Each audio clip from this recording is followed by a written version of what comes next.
I'm Dr. Chris Bergwell, I'm Father Scott Trainer. and welcome to our series of videos on Pat Lencioni's book, The Advantage for Pastorate Leadership Teams. So we're come now to the fourth and final of the 4 meetings that Pat proposes as a way to avoid meeting stew, and that is the quarterly, he calls them off-site. So the quarterly strategic meeting is what we normally describe them as. Father, what's the point of the quarterly strategic meeting? Well, there's a couple points.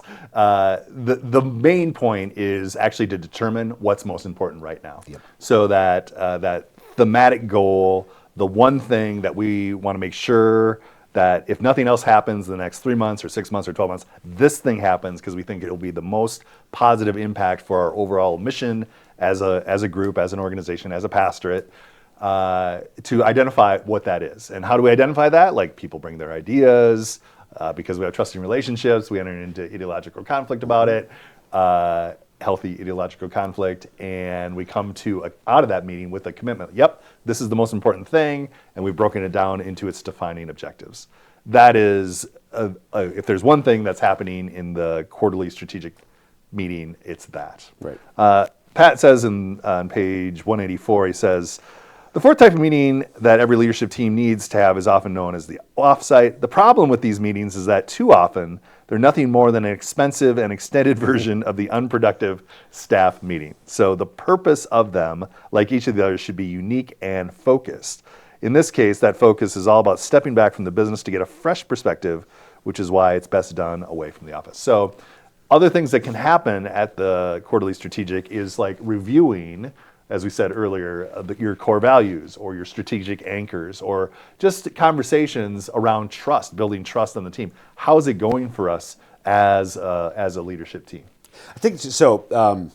Your thematic goal, you may have given it. We've done this many times. More than a 3-month time frame, Yeah. so it's going to last more than a quarter. But you still have this meeting quarterly, and at that you're reviewing: is this still the most important thing? Yep. And oftentimes we've found that this is still the most important thing. Sometimes we actually, you know what? Circumstances, maybe direction from the bishop or the bishop's leadership team, we've pivoted. Or the Vatican. We've changed course, and we've determined that there's a different thematic goal that we need to pursue. That's right. And it's also a time to, even if we're sticking with the same thematic goal, we'll kind of look around at each other like, yep, this is still most important. Sometimes we've gotten into places where we look at a defining objective, we're like, what was that about? Right. Like it all made sense when in our last quarterly, and we're looking at that and like, I think we've had some drift around this, or because we're assessing like, how has this been moving forward? Are we making progress in the time that we think we want to achieve this thematic goal? Are we moving towards that? And sometimes, while we're keeping the same thematic goal, we're either re-clarifying or actually redefining the defining objectives so that they're more precise of, yep, these are the steps that we need to take to get to the achievement of that thematic goal.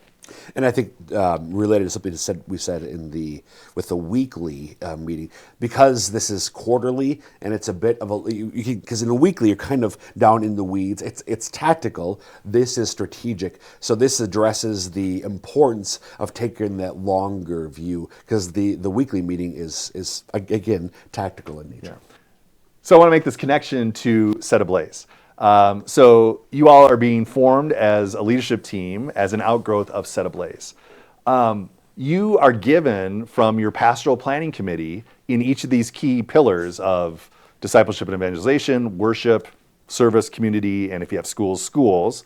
Hey, what's our first year initiative? Probably one of those initiatives is going to be a thematic goal, right? Probably not all of them, because you can't do all of them at once, right? So as you, as a leadership team, are looking at those initial efforts, like hopefully you're moving forward with all those efforts this year, but is that really possible? And if it's too much to do in 1 year, all right, you don't want to just chuck them, but you want to, we have to focus our energies on what's attainable for us that we think will make the most impact. So maybe it's the first year initiative in the area of worship that you think will overall most impact building lifelong Catholic missionary discipleship through God's love in your pastorate. The conversation about hey, are we focused on the right thing? Is it the right size and scope that's really attainable in our defined period of time, 3 months, 6 months, 12 months, that discussion happens at the quarterly strategic plan meeting. It is this kind of looking up what's the lay of the land, but with an eye towards, in this, we want to come away from that day with real clarity and renewed commitment around our thematic goal. Great.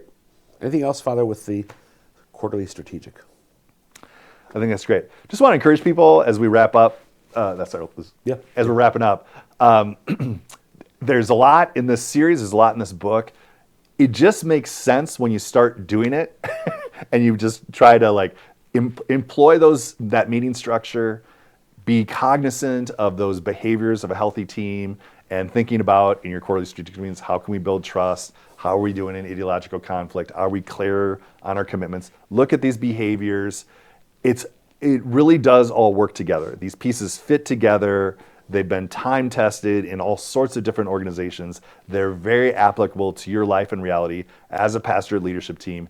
And if you have questions and need help or want to delve into anything more deeply, please call the Discipleship and Evangelization Office. It's why we're here, to help support you guys succeeding and flourishing as a leadership team. And we're very happy to visit with you, to engage with you around your local circumstances, to help you in any way we can. Amen. Thanks, Father. Thanks.